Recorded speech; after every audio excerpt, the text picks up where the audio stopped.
Nós estamos olhando essa carta de Paulo aos Efésios. Hoje nós chegamos então aí no capítulo 2, os versos 14 a 18. Mesmo assentados, mas vamos ler juntos a palavra de Deus? Leiamos. Porque Ele é a nossa paz, o qual de ambos fez um, e tendo derribado a parede da separação que estava no meio, a inimizade, aboliu na sua carne a lei dos mandamentos na forma de ordenanças, para que dos dois criasse em si mesmo um novo homem, fazendo a paz, e reconciliasse ambos em um só corpo com Deus, por intermédio da cruz, destruindo por ela a inimizade. E vindo, evangelizou paz a vós outros que estáveis longe, e paz também às que estavam perto. Porque por ele ambos temos acesso ao Pai em um Espírito. Vamos orar mais uma vez? Pai, nós te bendizemos e te louvamos mais uma vez nessa noite, Senhor. Obrigado por tua palavra, que pode ser livremente lida, pode ser pregada, e certamente, Senhor, nós pedimos também que ela possa ser compreendida aos nossos corações. Senhor, tira de nós tudo aquilo que possa impedir com que a tua palavra encontre lugar nos nossos corações. Tira de nós, ó Deus, os pensamentos alheios. Tira de nós, ó Deus, as distrações. Tira de nós, ó Deus, a incredulidade, a fim de que o nosso coração, Senhor, possa sair daqui, Senhor, transformado pela santa palavra do Senhor. Ó Deus, eu suplico por mim mesmo, Senhor, para que o Senhor tenha compaixão de mim e que o Senhor me use como instrumento nas tuas mãos, ó Pai, a despeito das minhas limitações, das minhas imperfeições, que o Senhor, ó Deus, possa me usar como instrumento nas tuas mãos para a glória do teu nome, a fim de que a tua palavra, Senhor, seja comunicada e que ela possa ser aplicada aos nossos corações nesta noite. Assim nós rogamos as tuas bênçãos e oramos em nome de Jesus, o nosso Salvador. Amém. Irmãos, nós estamos então olhando esse capítulo 2 de Efésios, e a partir do verso de número 11, nós temos verificado então que o apóstolo Paulo tem instruído aqueles crentes e tem falado exatamente isso, de que agora judeus e gentios, eles podem estar juntos por meio então da obra salvadora do Senhor Jesus Cristo. E ele então está demonstrando exatamente isto, de que esta união, essa inimizade, que ele vai mencionar agora há pouco, então ele mencionou, isso tudo então foi obra que o próprio Senhor Jesus fez exatamente para unir esse povo que estava então divergente entre eles, existia entre eles então essa inimizade. É muito importante então nós entendermos os versos 14 a 16, exatamente para que a gente tenha uma compreensão da dimensão então desse conflito entre os judeus e os gentios, e para que a gente perceba claramente o que foi necessário Cristo fazer para unir então esses dois grupos debaixo da mesma unidade. Eu já mencionei em ocasiões anteriores de que os judeus e os gentios, eles viviam separados, eles viviam longe um do outro. Não apenas isso, irmãos, mas nós podemos dizer com toda certeza que eles eram inimigos. E cada qual, então, tinha a sua razão para essa inimizade. Quando você, então, olhava para o lado dos judeus, nós falamos, então, que os judeus olhavam para os gentios e eles achavam que os gentios, na verdade, eram cães. Eram pessoas desprezíveis. Eram consideradas como a escória do mundo, como pessoas imundas. Os gentios, por sua vez, eles tratavam o judeu de maneira semelhante. Então eles diziam, por exemplo, que os judeus eram inimigos da raça humana, era um povo então dominado por uma disposição hostil. Então é exatamente essa inimizade que o apóstolo Paulo está mencionando, que estava aqui sendo gerada e que foi então a causa pela qual a obra de Cristo então trouxe a união sobre esses dois grupos. Mas como foi possível então que esses dois grupos tão distintos, inimigos entre si, se tornaram unidos? Como foi então possível, portanto, a união entre judeus e gentios? Então o texto nos ensina como isso aconteceu. Primeira coisa, então, que o apóstolo Paulo vai mencionar, ele vai dizer, então, que Cristo é a nossa paz. É o que ele diz aí no verso 14, ele diz, porque Ele é a nossa paz. O apóstolo Paulo vai dizer que Cristo, nosso Salvador, Ele não somente faz a paz, como a gente vai olhar daqui a pouquinho, né? Mas Ele mesmo é a própria paz. Aqui então se cumpre aquilo que o profeta Isaías menciona lá em Isaías 9:6, quando ele diz então que uma das características do Redentor seria exatamente o príncipe da paz. E essa verdade então, irmãos, ela se torna extremamente importante para nós e significativa, pois somente quando nós desfrutamos exatamente dessa comunhão com Cristo, é que nós então podemos desfrutar da verdadeira paz. Essa paz aqui que o apóstolo Paulo menciona, não é a ausência de problemas ou de tribulações. Não diz respeito a essa paz uma vida vivida como um mar de rosas. Essa paz aqui também, irmãos, não pode ser tratada como algo passageiro ou como algo momentâneo. Essa paz aqui que o apóstolo Paulo menciona não é apenas a falta de hostilidade entre esses dois grupos, mas diz respeito também à aceitação e amizade entre eles. Você sabe do que o apóstolo Paulo está dizendo, não é?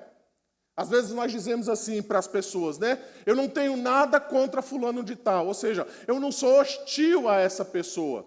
Mas, por outro lado, nós não fazemos absolutamente nada para nutrir nenhum tipo de companheirismo, nenhum tipo de amizade, nenhum tipo de aproximação e nenhum tipo de comunhão com essa pessoa. Não é esse tipo de paz que o apóstolo Paulo está mencionando aqui. Não é aquela paz onde cada um fica no seu canto, cada um vive a sua vida. Mas, pelo contrário, é a paz que destrói a amizade, a inimizade, melhor dizendo, mas é a paz que une. É a paz, então, que coloca judeus e gentios debaixo, então, do mesmo teto, debaixo, então, da mesma situação. Vejam que o caso aqui é exatamente isto, né? Cristo é a paz que destrói a hostilidade. E possibilita, então, essa comunhão e essa amizade entre gentios e judeus. Notem ainda, meus irmãos, deve nos chamar a atenção o fato de que o apóstolo Paulo, então, menciona que Cristo é a nossa paz. Veja que ele coloca, então, no plural. Então, Cristo é a paz para o gentio, Cristo é a paz para o judeu, a base que começa exatamente aí. Ele é a paz para um grupo, mas ele é a paz também para o outro grupo. E então, uma vez que esse grupo é unido, ele se torna a nossa paz. Mas nós podemos então afirmar que Cristo também é a paz para todos os crentes. Logo então, meus irmãos, nós podemos afirmar que Cristo é a nossa paz, é o mesmo que dizer que ele põe fim às inimizades. Cristo põe fim à nossa inimizade contra Deus e a nossa inimizade contra o nosso próximo. Ele é a paz para o judeu, ele é a paz para o gentio, mas ele é a paz também entre esses dois grupos. Então, notem, irmãos, que Cristo é o ponto central, ele é o ponto final das nossas diferenças e das nossas discordâncias. Quando Cristo é a nossa paz, nós conseguimos, então, focar naquilo que é essencial e naquilo que é mais importante. É exatamente porque Cristo é a paz para os judeus e é a paz para os gentios que agora eles podem viver no mesmo grupo. Eles podem viver não só essa inimizade que é desfeita, mas agora eles podem ter comunhão, eles podem ter amizade. Cristo, então, é a nossa paz. Essa é a primeira verdade aqui que o texto nos ensina. E veja então, irmãos, como isso se aplica à nossa vida. Notem como essa verdade também se torna significativa, meus queridos, quando nós pensamos, por exemplo, na desejada paz mundial. Olhe os líderes mundiais que procuram a paz mundial. Notem que as religiões desejam a paz mundial, o fim das guerras. Muitos podem dizer que pedem a paz entre judeus e palestinos, entre russos e ucranianos. Exatamente porque nós sabemos das consequências de uma guerra e nós sabemos que são consequências desastrosas. Por isso, então, esses grupos, tentam exatamente estabelecer a paz. Mas note, por outro lado, que parece que essas ações humanas elas não são suficientes. E, de fato, irmãos, se nós formos honestos, nós vamos perceber exatamente que, na maioria dos casos, essas ações humanas realmente elas não são eficazes. Isso, então, tem a dizer para nós que somente por meio de Cristo é possível, então, um verdadeiro desfrute da paz. Isso significa, irmãos, que enquanto nós estivermos neste mundo, nós não poderemos desfrutar da paz que nós desejamos, exatamente porque os homens ímpios estão em oposição ao Senhor Jesus Cristo. Cristo é a nossa paz, também mostra para nós o tamanho do problema em que a humanidade está metida. Veja então que o pecado, ele não pode ser vencido por amizade, ele não pode ser vencido por causa das nossas boas intenções. Conforme eu mencionei agora há pouco, a paz dos homens não é suficiente, acordos entre cavaleiros não são eficazes, não resolvem as intrigas, não resolvem as disputas, somente a paz que Cristo oferece, que pode então trazer solução para o pecado da humanidade. Calvino, então, comentando esse texto, ele afirma o seguinte: pois se Cristo é a nossa paz, segue-se que todos quantos se acham fora dele permanecem em estado de inimizade com Deus, que ninguém dos que permanecem em Cristo nutra dúvida de que está sendo reconciliado com Deus. Em outras palavras, o que Calvino está dizendo é: enquanto o homem não se reconciliar com Deus, ele não pode se reconciliar uns com os outros. A segunda coisa, então, que o apóstolo Paulo vai mencionar aqui para nós, é que Cristo, então, ele faz a paz. Veja aí, a partir do verso 14, ele vai dizer: o qual de ambos fez um, e tendo derribado a parede da separação que estava no meio, a inimizade, aboliu na sua carne a lei dos mandamentos na forma de ordenanças, para que dos dois criasse em si mesmo um novo homem, fazendo a paz, e reconciliasse ambos em um só corpo com Deus, por intermédio da cruz, destruindo por ela a inimizade. Aqui, primeiramente, o apóstolo Paulo está mencionando, essa parede aí que ele chama, essa parede da separação que estava no meio, a inimizade. Possivelmente essa parede aí, talvez se refira, alguns acreditam nisso, que se refira então à parede então que havia separação ali no templo, Então eu até pedi o Lucas para colocar uma foto, para que os irmãos entendam, mas veja que enquanto ele coloca a foto ali, nós vamos perceber exatamente isso. Nós vamos perceber, só para que os irmãos entendam melhor, aqui embaixo, então, nós vamos ver o átrio dos gentios, Era exatamente onde todas as pessoas que não eram judeus ficavam, Até mesmo aqueles que eram convertidos ao judaísmo, mesmo sendo gentios, eles ficavam do lado de fora. Então, existia ali uma parede, um verdadeiro muro, que fazia essa separação, que colocava, então, de fora as pessoas que não eram, de fato, nascidas como judeus. Então, imagine se nós trouxéssemos isso para os dias atuais. É como se nós estivéssemos aqui, se nós fôssemos judeus, todos nós estaríamos, então, aqui prestando um culto a Deus, e, enquanto isso, os gentios estavam ali do lado de fora, talvez ali no estacionamento, quem sabe até fora ali do lado de fora da grade, estava ali bem fora, eles só iam ouvir alguém falando, eles iam ouvir os cânticos, eles iam ouvir a pregação da palavra de Deus, mas eles não estariam aqui junto conosco, cultuando. Talvez esse seja o sentido que o apóstolo Paulo está mencionando aqui, de que esta parede, na verdade, não era simplesmente uma parede física, mas ela se tornou de verdade uma parede de inimizade, onde o gentio era colocado, então, do lado de fora do templo, e ele não podia participar daquela adoração.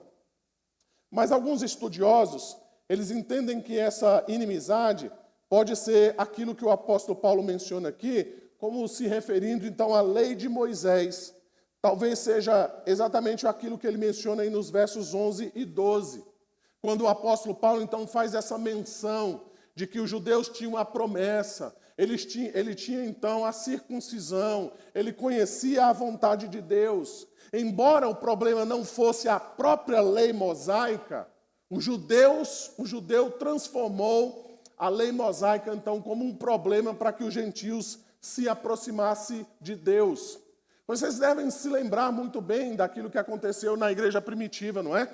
Quando gentios começaram então a se converter ao cristianismo, então uma das coisas que era exigido dessas pessoas era exatamente a guarda da lei de Moisés. Depois isso vai se tornar tema da carta de Paulo aos Gálatas.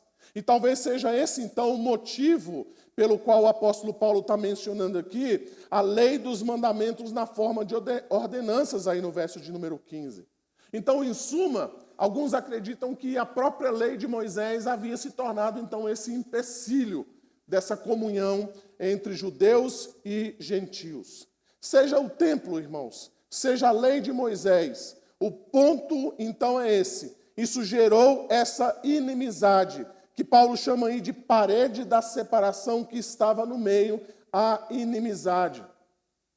Embora o próprio Deus tenha feito essa distinção, escolhendo então Israel e dando a ele essas leis dos mandamentos na forma de ordenanças, o pecado, o egoísmo, o nacionalismo do povo de Israel transformaram esse povo num povo soberbo e cheio de si. Eles passaram então a desprezar os gentios. Entretanto, Jesus Cristo, o autor da paz, ele derrubou esta parede, esta barreira de hostilidade.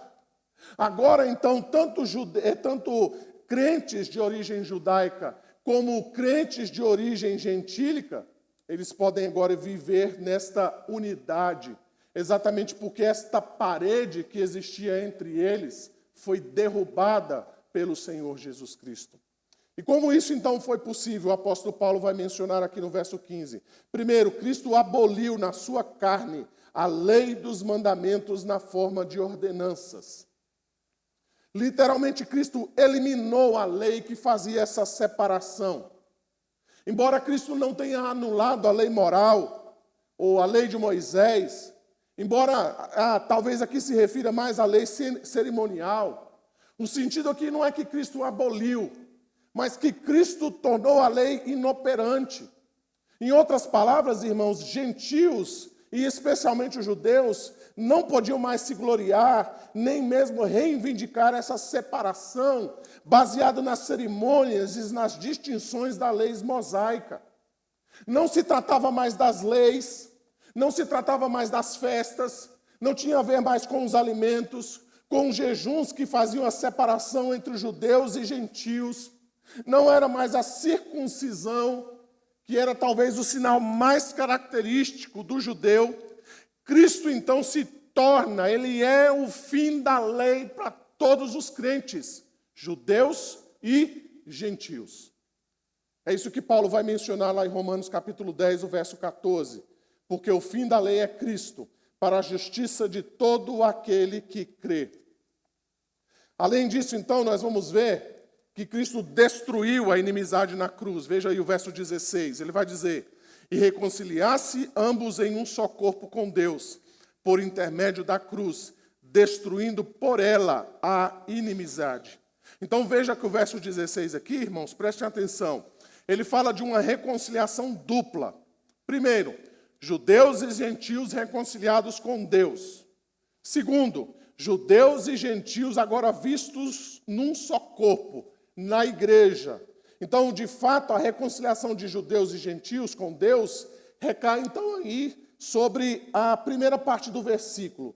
E reconciliasse ambos em um só corpo com Deus. Essa é a primeira coisa que aconteceu.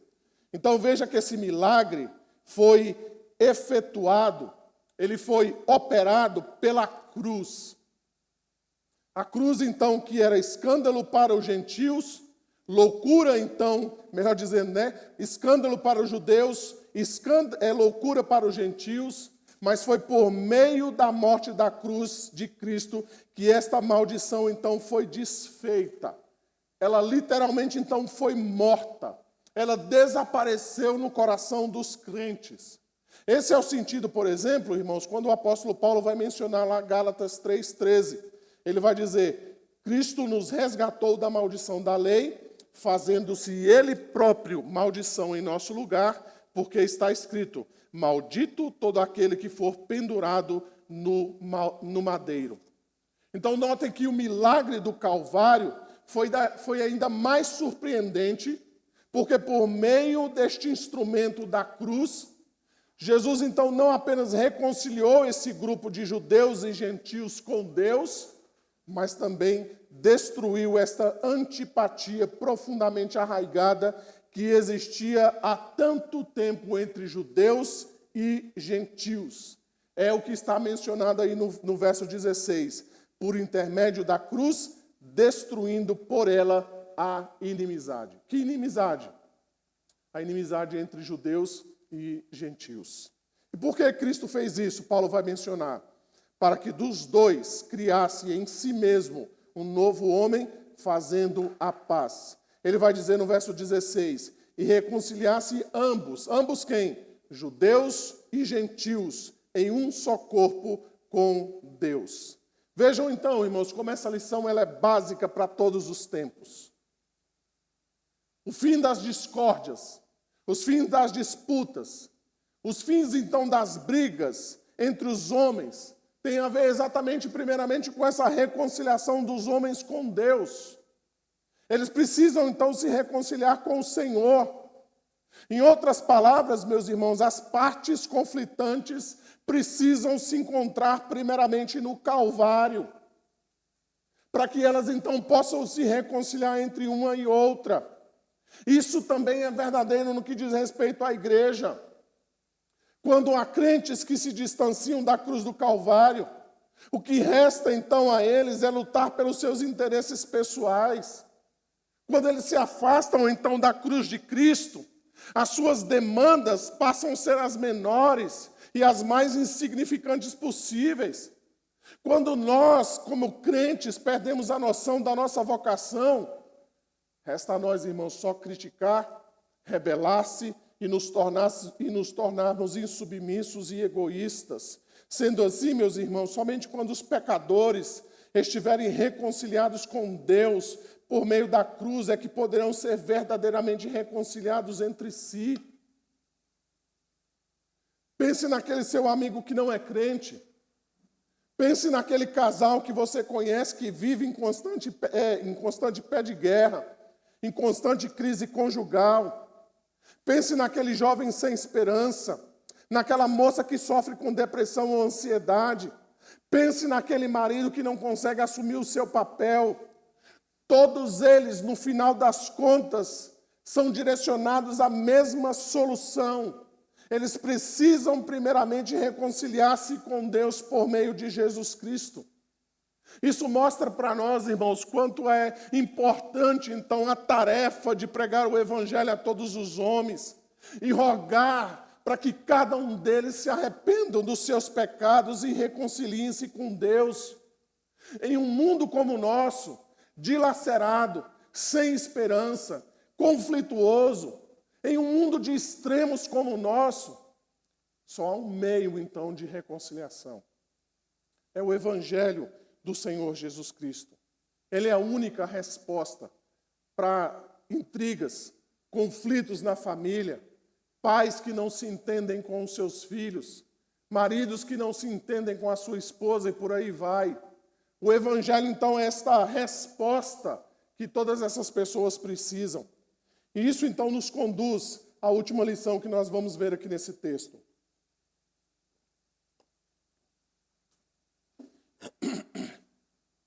Então, veja que Cristo, então, ele proclama a paz. Veja o verso 17, o verso 18, nós vamos encontrar o seguinte. E vindo, evangelizou a paz a vós outros que estáveis longe, e paz também aos que estáveis perto, porque por ele ambos temos acesso ao Pai em um espírito. Uma vez que Cristo é a paz e faz a paz, agora ele proclama a paz. Tem algo interessante aqui. no verso 17, né? Na verdade, existe um debate aí sobre o verso 17. Será que alguns creem o seguinte, né? Será que de fato Jesus pregou aos judeus, que Paulo menciona aqui, os que estavam perto, e também aos gentios que estavam longe? A pergunta que os comentaristas, os estudiosos fazem é essa, né? Então, quando você lê os evangelhos, irmãos, você vai perceber, então, que inicialmente o ministério de Jesus tinha a ver, então, com os judeus. Ele estava preocupado, então, se não com as ovelhas perdidas da casa de Israel, como ele menciona lá em Mateus 15. Jesus deu ordem aos seus discípulos, lá em Mateus capítulo 10, os versos 5 e 6. Lá nós encontramos assim: não tomei rumos aos gentios, nem entrei em casas de samaritanos, mas, de preferência, procurai as ovelhas perdidas da casa de Israel. Vocês devem se lembrar bem daquela história, daquela mulher Ciro-fenícia, que era uma mulher gentílica, né? Quando então ela se aproxima do Senhor Jesus Cristo, pedindo então que que Jesus fizesse um milagre a ela, Jesus a responde dessa maneira: deixa primeiro que eu farte os filhos, então se referindo aos judeus, porque não é bom tomar o pão dos filhos e lançá-los aos cachorrinhos, né? Embora alguns pensem que Jesus está sendo rude com essa mulher, não é? Mas Jesus simplesmente está mencionando qual era a sua prioridade. A sua prioridade, de fato, era a ministrar aos gentios, ao povo gentil. Vocês devem se lembrar bem, né? Quando Jesus, então, chora por Jerusalém, tentando, então, trazer aquela cidade como a galinha que, então, acolhe os seus pintinhos debaixo das suas asas. Embora o ministério e a obra redentora de Jesus não se limitou, então, apenas aos judeus, o que nós podemos mencionar é que Jesus, então, tinha na sua primeira lista exatamente os judeus, aqueles que estavam perto, aqueles, então, que ele queria primeiramente salvar. Essa paz, então, conquistada por Jesus, está disponível, então, por meio da pregação do Evangelho da Paz. Paulo, então, vai mencionar isso em Efésios capítulo 6, o verso 15. Calçai os pés com a preparação do Evangelho da Paz. E aí, então, nós podemos mencionar a profecia de Isaías 52, o verso 7. Que formosos são os montes, os pés que anunciam as boas novas, que faz ouvir a paz, que anuncia coisas boas, que faz ouvir a salvação, que diz a Sião: o teu Deus reina. Como é que Cristo, então, pregou o Evangelho àqueles que estavam longe? Uma vez que no seu ministério, então, ele pregou o Evangelho àqueles que estavam perto, os judeus, como é que ele pregou o Evangelho àqueles que estavam longe, conforme o apóstolo Paulo menciona aqui? A maioria, então, dos estudiosos concordam de que a pregação do Evangelho, então, aos gentios, aqueles que estavam longe, se deu, então, por meio dos apóstolos. Eles foram, então, os instrumentos de Deus. Eles foram os embaixadores da reconciliação, conforme o apóstolo Paulo vai mencionar. Essa é a verdade, irmãos, que nós encontramos aqui, por exemplo, em 2 Coríntios capítulo 5. E eu queria que você abrisse lá comigo, por favor. 2 Coríntios capítulo 5, os versos 18 a 20.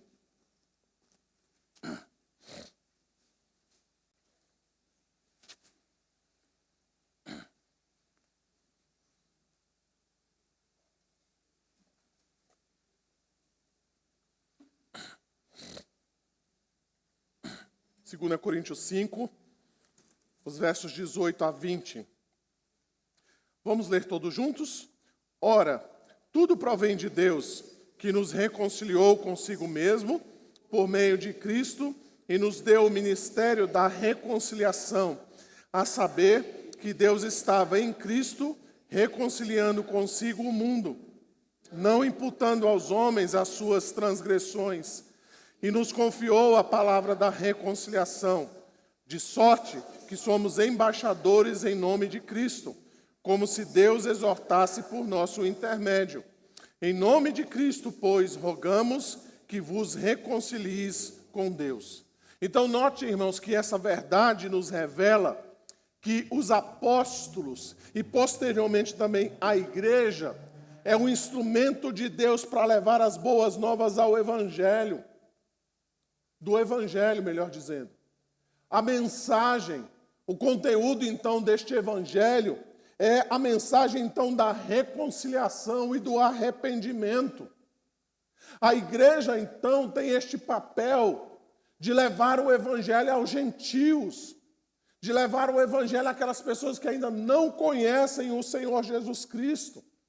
Nós nos lembramos, então, da ordem do Senhor Jesus Cristo, quando ele diz: ide, portanto, fazei discípulos de todas as nações, lá em Mateus capítulo 28.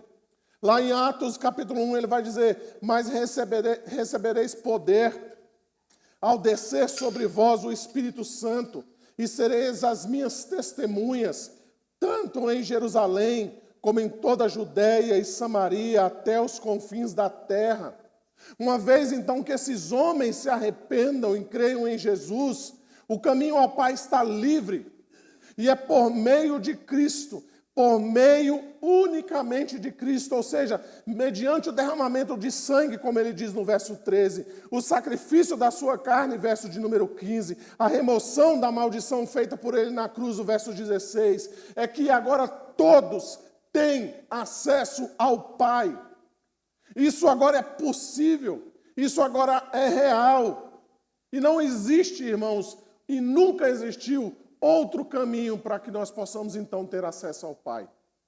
Somente então por meio de Jesus Cristo.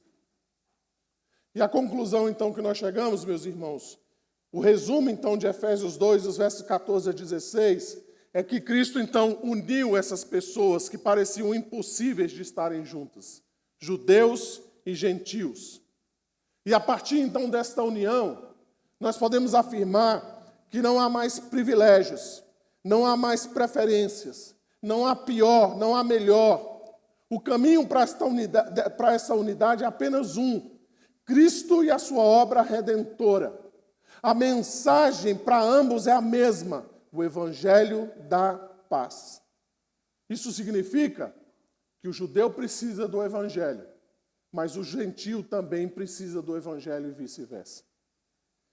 Nas palavras de João Calvino, mais uma vez, ele diz: significa que os judeus não têm menos necessidade de um mediador do que os gentios. Sem esse fator, nem a lei, nem as cerimônias, nem ser descendente de Abraão, nem todas as vantagens das quais desfrutavam eram de algum valor. Calvino vai dizer: todos nós somos pecadores, e o perdão dos pecados só pode ser alcançado pela graça mediadora de Cristo. Diante disso, então, meus irmãos, quais as aplicações que nós podemos ter desse texto? O que nós podemos levar para a nossa casa hoje e colocar em prática na nossa vida?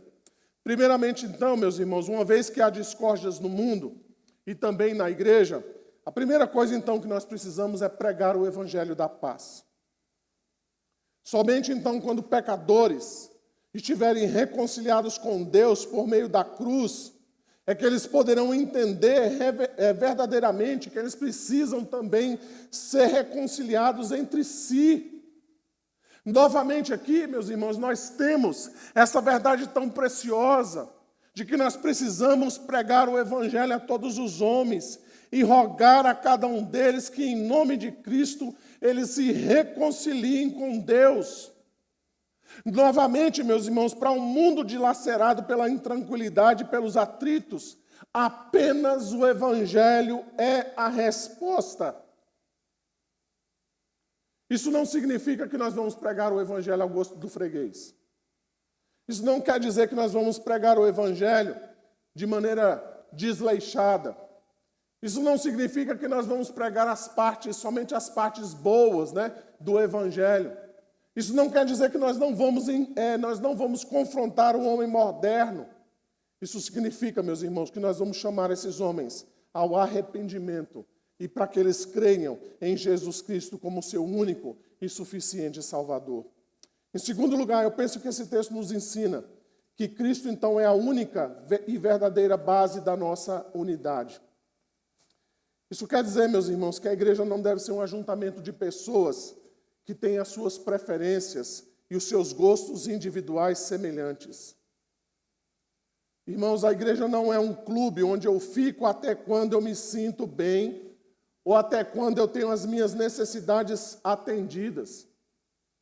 agremiações, associações são capazes de juntar pessoas em prol de um mesmo ideal, de um mesmo alvo, de uma mesma causa. Associações e agremiações, elas são capazes de fazer a mesma coisa, de juntar pessoas que têm o mesmo pensamento, têm desejos semelhantes, são capazes, então, de juntar pessoas que têm, digamos assim, o mesmo pensamento. Mas a igreja precisa ir além disso, irmãos. A unidade da igreja, ela transcende as nossas preferências individuais, os nossos gostos e os nossos sentimentos pessoais. E por que você está dizendo isso, pastor? Porque eu tenho percebido, irmãos, que muitos crentes atualmente, eles buscam igrejas tão somente, e por que não dizer principalmente, exatamente por causa desse sentimento ou dessas preferências que elas têm em se sentirem bem na igreja. Essas pessoas, então, elas são levadas pelos seus sentimentos. E muitas vezes essas pessoas, e eu conheço algumas delas, elas se sentem bem na igreja, não se importam com a doutrina, mesmo que a doutrina que esteja sendo pregada seja uma doutrina contrária à doutrina de Cristo. E elas não se importam muito com isso. Elas simplesmente dizem, eu vou a essa igreja porque eu me sinto bem lá. Não importa a doutrina, não importa o que é pregado, não importa nenhum tipo de satisfação que os líderes tenham que dar, nada disso. O importante é que eu me sinto bem. E isso, então, leva muitas pessoas exatamente a fazerem essas escolhas. Eu sei, meus irmãos, que sentimentos, preferências, elas têm o seu lugar, e em certa medida também no contexto da igreja, mas elas não são o motivo da nossa unidade. O motivo, então, o que nos une é Cristo. Ele derrubou as barreiras, Ele derrubou os empecilhos, Ele nos uniu para sermos juntos e nos tornarmos um novo homem nele. Ele fez isso por meio da sua morte, da sua ressurreição. Ele nos deu a sua vida para que nós pudéssemos desfrutar dessa unidade graciosa. Ele abriu o caminho para que nós pudéssemos ter comunhão com o Pai.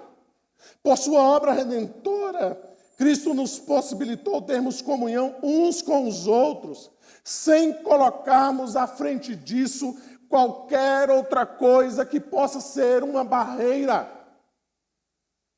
Por isso não tem a ver, meus irmãos, primeiramente com os nossos sentimentos, com as nossas preferências, mas tem a ver com o fato de que Cristo morreu por nossa unidade. Nós não estamos aqui para buscar o que nós queremos. Nós não estamos aqui por causa das nossas preferências. Nós não estamos aqui para sermos afofados no nosso ego. Nós estamos aqui por causa de Cristo. E se nós não estamos aqui por causa de Cristo, nós estamos perdendo o nosso tempo. Se nós estamos aqui por causa das disputas pessoais, para colocarmos a nossa vontade à frente de qualquer outra coisa, nós estamos perdendo o nosso tempo, irmãos. Nós estamos aqui por causa do Senhor Jesus Cristo. Ele quebrou as barreiras, Ele tirou a inimizade, Ele tirou todo o empecilho, para tão somente nos tornarmos um nele, para nos unir. É isso que nos faz verdadeiramente uma igreja de Cristo. O resto é balela, irmãos. O resto é conversa fiada. O clube faz isso. A agremiação faz isso. A torcida organizada do seu time do coração faz isso. Mas a igreja está unida por meio de Cristo. Logo, meus irmãos, Cristo é a nossa paz. Ele destruiu a inimizade. Ele aboliu a lei dos mandamentos na forma de ordenanças. Ele criou em si mesmo um novo homem. Pela cruz, irmãos, ele destruiu a inimizade e abriu o caminho ao Pai em um só Espírito. Portanto, meus irmãos, lembremos das preciosas palavras do Senhor Jesus Cristo. Ele vai dizer: deixo-vos a paz, a minha paz vos dou, não vou-la dou como o mundo dá. Não se turbe o vosso coração, nem se atemorize. Cristo é a nossa paz, meus irmãos.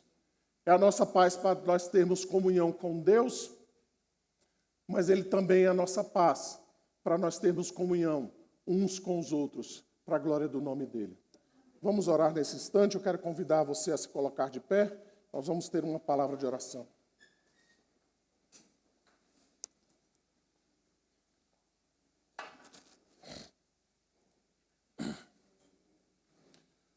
Feche seus olhos nesse instante. Nós vamos orar pedindo mais uma vez a graça de Deus sobre nós. Eu queria convidar você a uma oração. Queria convidar você para que você ore, para que Deus então nos dê essa unidade que foi mencionada nessa noite. Que nada possa nos separar do amor de Deus, da nossa comunhão com Deus, certamente, mas da nossa comunhão uns com os outros. Que não haja entre nós, irmãos, barreiras, lutas, dificuldades, disputas pessoais, preferências pessoais. Deixemos isso de lado e sejamos um só por meio de Cristo nosso Salvador. Coloque a sua vida diante de Deus e vamos falar com o Senhor nessa hora. Ó Deus, nós te louvamos e te bendizemos, ó Deus, pela tua misericórdia. Obrigado, ó Deus, pelo teu sacrifício que perdoou os nossos pecados, nos livrou da escravidão do pecado, mas também esse sacrifício nos uniu ao Pai. Obrigado, Senhor, também porque este sacrifício nos uniu uns com os outros. E nós te bendizemos por isso, Senhor. Nós suplicamos a tua graça sobre as nossas vidas. Pedimos que o teu Santo Espírito, Senhor, esteja tirando de nós tudo aquilo que tem se transformado em barreira, tem se transformado em impedimento, tem se transformado, Senhor, em empecilho, para que nós possamos vivenciar esta verdadeira unidade, Senhor. A despeito de nós mesmos, a despeito, Senhor, das nossas preferências, a despeito, Senhor, daquilo que nós somos, nós queremos ser um, Senhor, em Ti. Ajuda-nos, ó Deus, primeiramente a amar ao Senhor sobre todas as coisas. E ajuda-nos, ó Deus, a amar aos nossos irmãos, ó Deus, como a nós mesmos. Assim nós suplicamos a Tua graça nessa noite, Senhor. E oramos assim em nome de Jesus, o nosso Salvador. Amém. Agora, amados irmãos, que a graça de nosso Senhor e Salvador Jesus Cristo, que o amor de Deus, o nosso bendito Pai, que a comunhão e as doces consolações do Santo Espírito sejam sobre todos nós aqui presentes e sobre todo o povo de Deus, hoje e para todo sempre. Amém.